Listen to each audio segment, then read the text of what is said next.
Muito boa noite já a todos. Sendo obrigado pela apresentação, agradeço ao Instituto Brasileiro Ação Responsável pelo convite. Além de tudo, foi um prazer escutar todos os outros painelistas. A gente falou muito aqui de políticas públicas. E é um conceito que a gente acaba ficando na nossa fala. O tempo inteiro a gente está falando em políticas públicas, mas o que a gente está querendo dizer quando fala em políticas públicas? Quem é que definiria políticas públicas?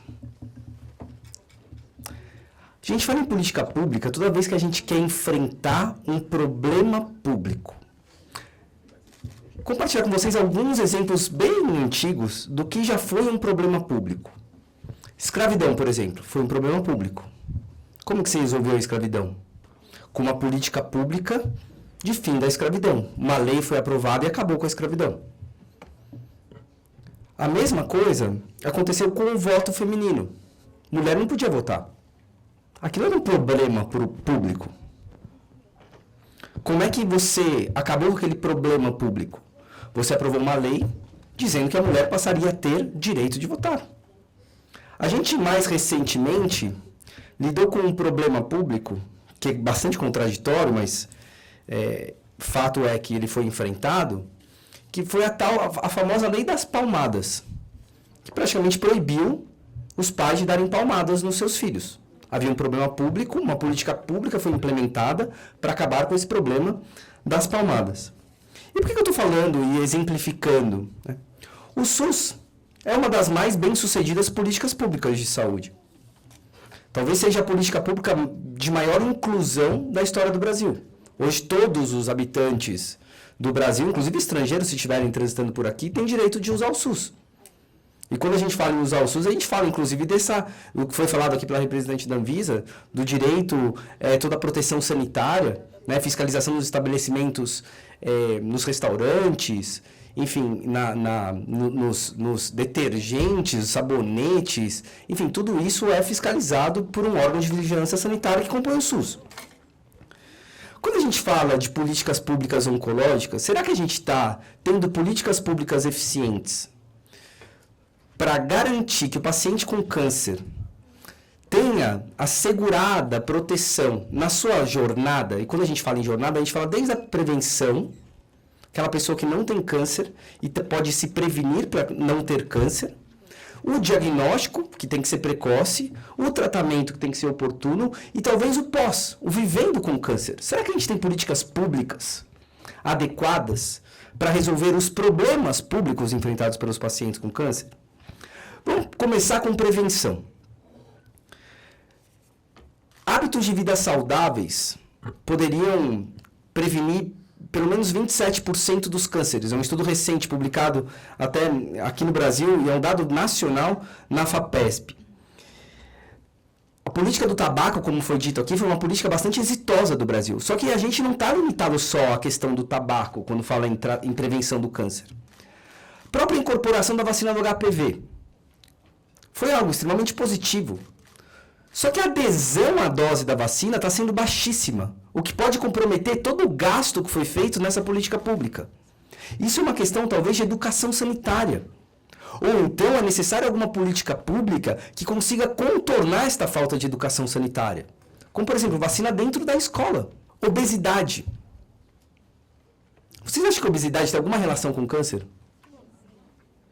Pesquisa recente feita pelo Instituto Oncoguia e o Ibope mostra que 62% da população não vê nenhuma relação entre obesidade e câncer. E o Pedro pode esclarecer, o Sandro também pode esclarecer melhor quantos tipos de cânceres estão relacionados com obesidade. E a gente vive aqui no Brasil, um dado recente também do Vigitel, 54% da população, mais da metade da população, está acima do peso. E aproximadamente 20% já é obesa. É um problema público que precisa ser enfrentado com políticas públicas. Vamos passar para a jornada do diagnóstico precoce. Também já foi falado aqui que um câncer diagnosticado precocemente pode desencadear na cura e você tem até mesmo economia para o sistema de saúde, porque você vai ter tratamentos muito mais baratos. Contudo, dados apresentados pelo TCU, a gente viu aqui, mostram que, em média, 56% dos cânceres, ou seja, mais da metade dos cânceres são diagnosticados em estágio avançado. Para alguns tipos, 80% dos cânceres, ou seja, a cada 10 pessoas, 8 recebem um diagnóstico tardio. Países como Canadá, Dinamarca, Noruega e Estados Unidos, vou tirar Estados Unidos por enquanto.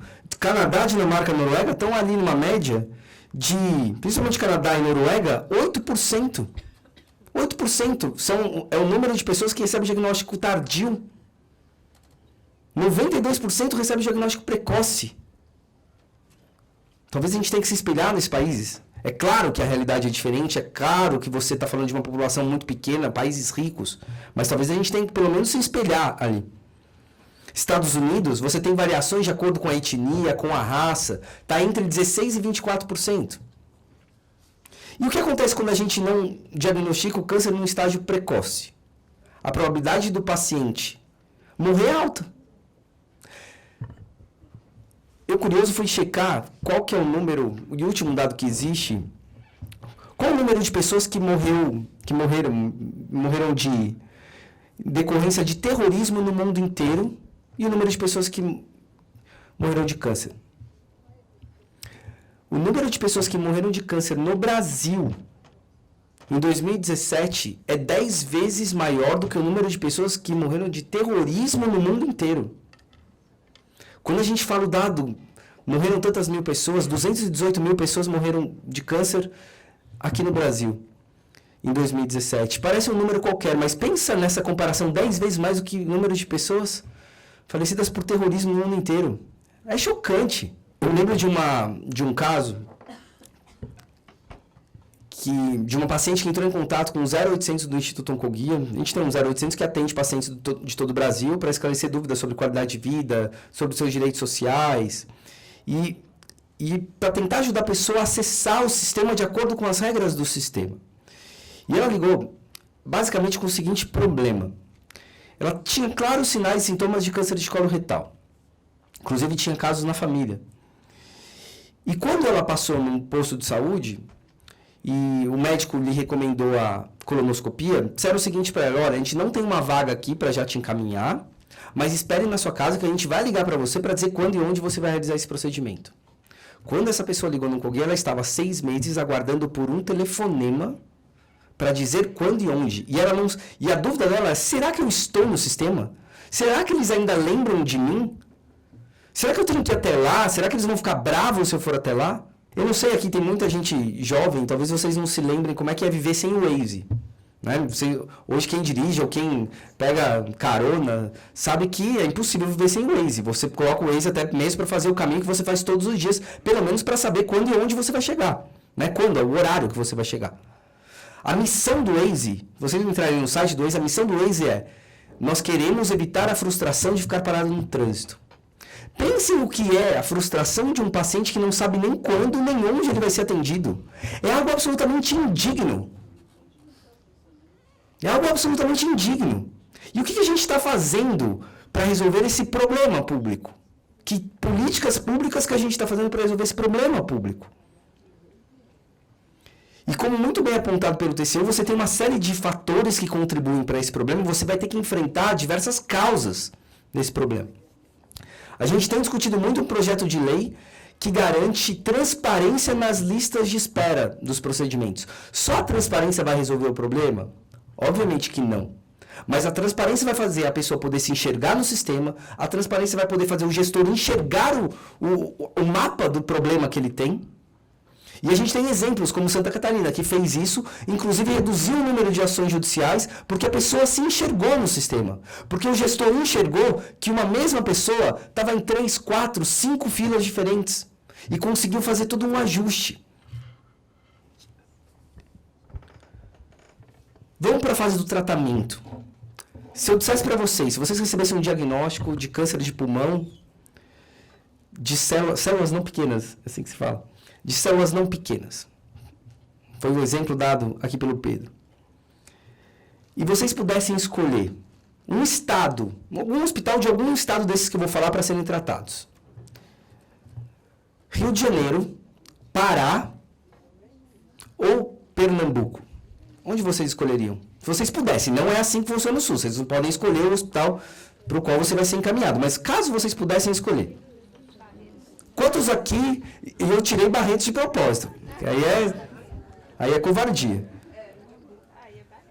Quem aqui escolheria se tratar no Pará? Levanta a mão. Uma pessoa. Quem aqui escolheria se tratar em Pernambuco? Levanta a mão. 1, 2, 3, 4 pessoas. Quem aqui escolheria se tratar no Rio de Janeiro? E quem aqui não se trataria? Porque a grande maioria aqui, eu acho que não... A maioria aqui, eu acho que ficou aí para o Rio de Janeiro. Esperar Barretos. Tá bom. Se fosse Barretos, quantos aqui prefeririam se tratar em Barretos? Pronto. Esmagadora. A verdade é que vocês escolheram, muito provavelmente, sem nenhuma base. O que vocês levaram em consideração para escolher? Pará, para escolher Rio de Janeiro ou para escolher Pernambuco? E eu estou tirando agora de propósito Barretos, porque aí realmente, né, a gente sabe que Barretos... A verdade é que a gente não tem indicadores. A gente não sabe. A gente não sabe. A gente escolhe o hospital ou porque viu na televisão que é um ótimo hospital, ou porque o médico é mais bonito, porque o médico aparece no bem-estar toda hora. São esses fatores que fazem a gente tomar essas decisões, são fatores completamente inúteis para esse tipo de decisão. Porque pode ser uma completa maquiagem. O que deveria fazer a gente levar a chegar a uma decisão é: quais são os protocolos que são usados por esses hospitais? Quais são as taxas de mortalidade, de reinternação? Quais são os indicadores de qualidade e de segurança do paciente que esses hospitais que vão me tratar têm? É isso que a gente deveria levar em consideração. Só que essa informação sequer é pública. A gente não sabe medir. A gente fez um estudo recentemente já é de 2017, mas ele ainda é bastante atual. Se vocês colocarem no Google, meu SUS é diferente do teu SUS, vocês vão ver, a gente fez uma comparação dos protocolos entre diversos hospitais de vários estados do país. Você pega Rio de Janeiro, por exemplo, 9, se eu não me engano 7, entre 9 hospitais oferecem um padrão de tratamento abaixo do preconizado pelo Ministério da Saúde. Um deles igual ao preconizado pelo Ministério da Saúde e um acima do preconizado pelo Ministério da Saúde. Pará, se eu não me engano, são 2 hospitais, um foi avaliado, ele está acima do preconizado pelo Ministério da Saúde. Então, em termos de probabilidade, você teria mais probabilidade de ser bem tratado, pelo menos nesse recorte sistêmico, né? No Pará do que no Rio de Janeiro. No Recife, você tem a mesma situação. Você tem pessoas que são tratadas em hospitais que usam protocolos acima do preconizado pelo Ministério da Saúde, padrão saúde suplementar, iguais ao preconizado pelo Ministério da Saúde e abaixo do preconizado pelo Ministério da Saúde. Como que a gente não tem um controle? É SUS. SUS, teoricamente, eu uso esse exemplo, e muita gente me critica por esse exemplo, mas eu ainda não consegui encontrar algo melhor. O SUS deveria ser algo parecido com o McDonald's. Se você vai no McDonald's em São Paulo, você sabe o cardápio. Você sabe o cardápio. No Rio de Janeiro é o mesmo cardápio. Você não precisa olhar o cardápio. Você já sabe. Se você gosta do número 1 do Big Mac, você vai pedir o Big Mac. E você não precisa olhar o cardápio. É um exemplo esdrúxulo, mas a lógica é: os médicos trabalham com um protocolo. E cada hospital trabalha com um protocolo diferente. Muitos deles abaixo do preconizado pelo Ministério da Saúde. E aí a pergunta: para que, então, ter alguma diretriz do Ministério da Saúde se eu sequer preciso segui-la? Ou se alguém me disser, não, mas precisa seguir. Mas quem está fiscalizando para ver se segue? Porque na prática, se você olhar o protocolo de muitos hospitais, não prevê nem aquilo que o Ministério da Saúde preconiza. Então a gente talvez precise de uma política pública que garanta maior equidade, maior igualdade nesse acesso a tratamentos. Que a gente consiga ser encaminhado para o hospital e não fique com aquele desespero de saber se ele tem o melhor protocolo em relação àquele outro que é do lado e também é SUS. A gente precisa ter essa tranquilidade de que, independente do hospital onde a gente vai ser tratado, eles lidam com protocolos equivalentes. É claro que você vai ter diferença da mão do cirurgião, né, de algum equipamento mais novo, outro mais antigo, mas pelo menos coisas que são padronizadas, você poderia ter. Pelo adiantado da hora, eu não vou conseguir entrar em tantos pontos como eu gostaria, mas foi muito bem falado aqui por todos. A gente tem, além da diferença no próprio SUS, você tem uma diferença também gritante entre SUS e saúde suplementar. E para ambos você tem políticas públicas que regulam esse modelo de acesso a tratamentos, que regulam o modelo de incorporação de tecnologias. E você tem problemas nos dois sistemas. Você tem no SUS uma série de apenas um retrato do problema, porque poderia aqui fatiá-lo em vários, mas você está tendo problema agora de incorporações feitas de acordo com as regras do sistema, só que aí depois você tem um prazo, depois de incorporado, para ofertar aquilo para o paciente, esse prazo não está sendo cumprido. Coisas que já deveriam estar no organismo do paciente ainda estão num processo de negociação de preços. Será que o processo precisa ser ajustado, então? Será que a gente precisa garantir mais prazo? Será que a gente precisa inverter a ordem e o momento da negociação de preços? Políticas públicas não nascem perfeitas e não há problema dela não nascer perfeita. O problema é não ter, talvez, o cuidado de fazer um diagnóstico para, a partir do momento que você identifica um problema numa política pública, fazer os ajustes necessários no momento mais rápido possível. Na saúde suplementar, você vive um outro desafio. Você tem todo um processo de incorporação de tecnologias, só que você criou alguns mecanismos temporais, momentos em que você pode pedir para a ANS analisar a incorporação, por exemplo, de um tratamento antineoplásico oral, que para a próxima revisão do rol, que vai ser em 2021, já acabou. Acabou no dia 5 de maio de 2019. Esse prazo para você pedir para a ANS analisar alguma coisa. Se alguma coisa nova foi registrada na Anvisa no dia 6 de maio de 2019, ela só vai potencialmente, e eu estou falando se ela foi registrada no dia 6 de maio, né? Potencialmente ela pode chegar a 1.336 dias para ser incorporada ao setor suplementar da saúde. Só vai entrar no rol de 2023. É esse um sistema que a gente acha equilibrado? Será que esse aspecto regulatório não precisa ser aprimorado? E a gente não está falando de incorporar tudo imediatamente, mas será que um modelo um pouco mais, que dê uma resposta para a sociedade em tempo mais oportuno, né, não seria recomendável, desejável, absolutamente necessária? Para finalizar, depois que o paciente recebe o diagnóstico de câncer, ele passa a ter uma série de limitações na sua vida. E é para isso que existem uma série de direitos e benefícios legais. Por exemplo, isenção de impostos para aposentados, né, recebimento, a isenção de imposto de renda na aposentadoria, isenção de imposto para compra de veículos, saque do fundo de garantia. E para o paciente poder usufruir desse benefício, ele precisa provar que tem câncer. E muitas vezes o paciente está tendo que comprovar por meio de relatórios assinados por 2 médicos. Às vezes ele mal consegue ter acesso a uma consulta, vai ter que ter acesso a 2 consultas. Tem lugares que estão começando a exigir e criando uma burocracia muito grande para o paciente ter acesso. Tem implementado um projeto de lei na Câmara dos Deputados que cria um estatuto do paciente com câncer e vai definir o que se considera uma pessoa com câncer para fins de direitos. Né? Quantos relatórios médicos ela tem que ter, em quanto tempo que ela vai ter que demonstrar que ela cumpre os requisitos para usufruir dos benefícios legais, talvez isso ajude o paciente. Há um outro problema público, que as pessoas que, depois que recebem o diagnóstico de câncer, eles se afastam do trabalho, para elas voltarem para o trabalho, muitas vezes elas são demitidas assim que elas retornam. Elas se afastam um período por auxílio-doença, retornam para o trabalho e são demitidas imediatamente depois. Existe até uma súmula do TST que diz que pode ser considerada discriminatória uma despedida quando uma pessoa tem uma doença discriminatória.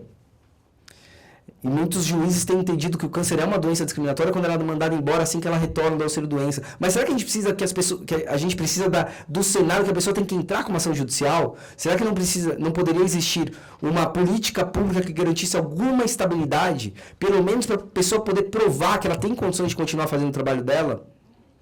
E não ser mandado embora simplesmente porque existe um preconceito, existe um estigma. Existe também um projeto de lei, talvez bastante interessante, quando a gente fala de crianças com câncer, que cria o auxílio-doença parental. Da mãe ou o pai poderia se afastar do trabalho, apenas um deles, e ficar com o seu filho enquanto ele está em tratamento de câncer. É uma espécie de auxílio-doença, só que não para a própria pessoa, é para um familiar. Isso acontece já com os servidores públicos. E a gente vive um momento de reforma previdenciária, isso jamais passaria num debate sem grandes evidências. Mas será que talvez isso não geraria um outro ganho social, um outro ganho econômico, além do impacto para a Previdência? Tudo isso precisa ser analisado com evidências, sem achismos. Provavelmente vai acontecer uma audiência pública na Câmara dos Deputados justamente para discutir esses impactos de um auxílio-doença parental, o impacto previdenciário, social, econômico, e a partir daí tentar chegar numa composição que possa atender os reais interesses do paciente com câncer. Enfim, já concluindo, são desafios e problemas públicos que a gente encontra na jornada do paciente, do início, do pré-câncer até o convivendo com câncer, e a gente precisa avançar para que essas questões possam, enfim, ser enfrentadas por meio de políticas públicas eficientes. Muito obrigado.